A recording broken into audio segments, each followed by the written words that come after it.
भगवती नमस्तुभ्यं वरदे कामरूपिणी विद्यारम्भं करिष्यामि सिद्धिर्भवतु मे सदा।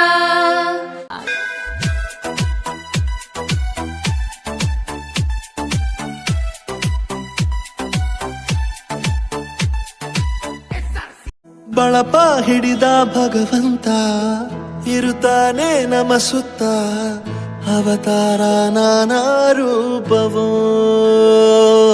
ನಮ್ಮೆಲ್ಲ ಹಣೆ ಬರಹ ತಿದ್ದಿ ಬರೆಯಲು ಕತ್ತಲೆಯಿಂದ ಬಂತ ನಮ್ಮ ಕೈಯ ಹಿಡಿಯುತ್ತ, ಕರೆದೊಯ್ದ ಬೆಳಕು ತೋರಲು.